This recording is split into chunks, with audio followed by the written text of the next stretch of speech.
Bonjour à tous, j'espère que vous allez bien. Je suis Marie Demarche, votre coach atypique. Alors aujourd'hui, nous allons parler des objectifs. Les objectifs, c'est un gros morceau. Ça peut effrayer certains, mais en fait, c'est plus facile qu'il n'y paraît de les réaliser. Le tout, c'est d'avoir un minimum d'organisation et surtout l'envie de faire les choses bien. Comment faire les choses bien? D'abord, évidemment, il faut définir votre objectif. Qu'est-ce que vous avez en stock dans vos rêves, sur votre bucket list? Qu'est-ce qui se passe dans votre cœur que vous avez envie de réaliser? Quand ça c'est déjà déterminé, ce qui est quand même un énorme pas, bravo à vous, c'est de savoir comment réussir à l'atteindre. La problématique qu'on a souvent avec les objectifs, c'est que on les garde à l'état d'espoir, à l'état d'idée. Attention, je dis ça, mais j'étais la championne pour le faire, hein, donc pas de jugement ici. J'avais des rêves plein la tête, mais ils y restaient. Et donc, bonjour la concrétisation, quand c'est comme ça, on se donne presque inconsciemment l'autorisation de ne rien mettre en place pour atteindre notre objectif.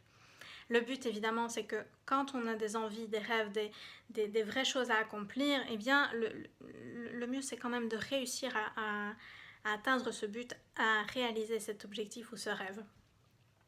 Alors, la méthode la plus répandue que beaucoup de personnes connaissent, j'allais dire que quasi tout le monde connaît, mais c'est pas vrai, c'est la méthode SMART. Est-ce que ça vous dit quelque chose ou pas?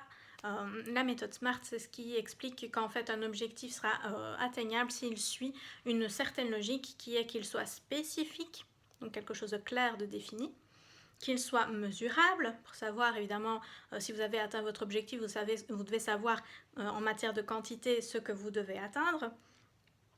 Il doit être atteignable, rien ne sert de réfléchir à un truc complètement démesuré si vous n'êtes pas déjà capable d'atteindre une mini chose. Ça doit être quelque chose qui est de l'ordre du faisable.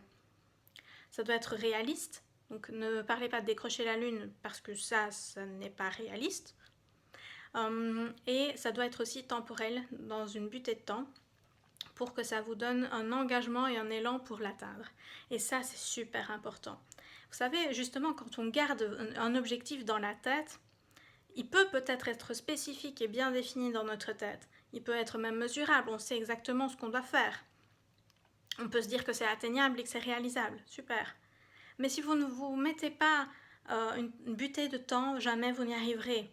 Et le mieux, c'est aussi de le coucher sur le papier pour que ça soit vraiment quelque chose de concret. Parce que tant que ça reste dans la tête, ça n'existe pas. Mettez-le sur le papier et mettez surtout une butée de temps. Dites-vous qu'à telle date, cet objectif doit être réalisé. C'est vraiment, je l'ai dit, donc une question d'engagement. Tant que vous ne mettez pas une butée de temps, c'est ah bah oui, je l'ai en tête, hein, mais on verra plus tard. Et plus tard, et puis encore plus tard. Et puis vous repensez quand même à votre objectif, mais il ne se passe rien parce que vous avez le temps. Et donc vous vous retrouvez parfois 3 ans plus tard sans avoir bougé d'un iota pour atteindre votre objectif. C'est un peu bête. Surtout si vous avez comme objectif de changer le monde. S'il vous plaît, mettez-vous en action et faites quelque chose pour le faire. Alors, donc ça c'est la méthode. Et après, évidemment, il faut avoir un plan d'action, vraiment des choses à mettre en place pas à pas pour réussir à atteindre votre objectif. Quand vous avez un énorme objectif, le mieux évidemment c'est de le découper en plus petits objectifs, parce que franchement, qui n'a jamais eu un énorme truc en tête, mais de se dire la tâche est trop ardue, j'ai vraiment pas l'impression que je vais pouvoir le réaliser, alors que si vous découpez ça en plus petit, chaque fois que vous passez une étape, chaque fois que vous cochez la case du sous-objectif, vous vous dites yes, ça c'est fait, et ça vous donne envie de continuer parce que vous avez déjà réussi quelque chose. En fait, c'est ça le problème, c'est que quand ça semble irréalisable, on n'a pas envie de se mettre en mouvement, tandis que quand c'est petit, que ça a l'air faisable, on se dit ok, ça je peux le faire, donc vous le faites. Et puis vous êtes content de votre victoire et ça vous pousse à aller plus loin, et encore plus loin, et encore plus loin. Donc réellement, ne gardez pas vos objectifs importants dans votre tête. Il faut un travail de préparation en amont. Ça peut sembler fastidieux, mais c'est justement comme ça que vous allez gagner du temps, de l'énergie et surtout de la motivation pour réussir votre objectif. Si vous avez des difficultés à imaginer, à savoir quel est votre objectif principal, si vous avez des difficultés à trouver une stratégie ou même simplement à savoir comment on fait un objectif SMART, vous pouvez chercher sur internet, il y a des tas de réponses. Et si vous n'avez toujours pas l'élan, mais n'hésitez pas à vous faire accompagner pour ça, c'est vraiment utile. Je le sais, je l'ai fait. Et c'est vraiment quelque chose qui donne une impulsion supplémentaire parce qu'on a des comptes à rendre et ça nous permet aussi d'aller plus vite, plus loin, mieux en fait, mieux. Alors évidemment, ne commencez pas à vous prendre la tête pour chaque chose de votre vie, lâchez-vous un peu la grappe quand même, vous ne devez pas chaque fois vous faire un objectif SMART, une montagne du moindre truc à réaliser. Chercher le pain, c'est un objectif, mais vous n'êtes pas obligé de faire une stratégie SMART pour y arriver, on est bien d'accord. Par contre, un gros objectif, ça vous coûte quoi d'essayer? Par exemple, je vais prendre, voilà, moi qui aime tellement les bouquins, j'adorerais en écrire un jour un. Eh bien, ça devrait déjà être un objectif que j'ai écrit sur papier. C'est juste que pour le moment, j'ai pas du tout la temporalité pour m'y engager. Mais voilà, admettons, vous écrivez un bouquin. Vous allez écrire votre objectif et vous allez le couper en sous-objectifs.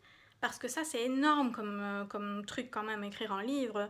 C'est pas un truc qui se fait forcément en 1 ou 2 mois. Donc, en termes de temporalité, pour que ça vous semble atteignable et que ça vous donne envie d'y aller, il va falloir le couper en sous-objectifs. Par exemple, vous devez faire un chapitre par quinzaine, sans relecture, sans retravailler. Hein, vraiment, le premier jet de votre chapitre en quinzaine. Et bien super, ça vous donne un élan, ça vous donne un but à atteindre dans un temps défini. Et donc, chaque fois que vous allez arriver au bout de votre quinzaine, c'est yes! Vous voyez un peu le but de faire ça. En tout cas, voilà, moi je vous ai dit tout ce qu'il y avait à savoir en mini formation, en mini vidéo sur les objectifs. Donc n'hésitez pas vraiment, faites-le, couchez-le sur papier, réalisez votre plan d'action. C'est quelque chose d'indispensable de faire cette préparation en amont pour aller plus vite après. Faites-vous accompagner si c'est trop compliqué pour vous tout seul ou que vous avez simplement envie de le faire plus vite, mieux et sans doute plus efficacement. Donc voilà, faites comme bon vous semble, mais n'ayez plus peur des objectifs, c'est tout à fait faisable quand ils sont autre part que seulement dans votre tête. Je vous fais plein de bisous, je vous dis à très bientôt pour une prochaine vidéo.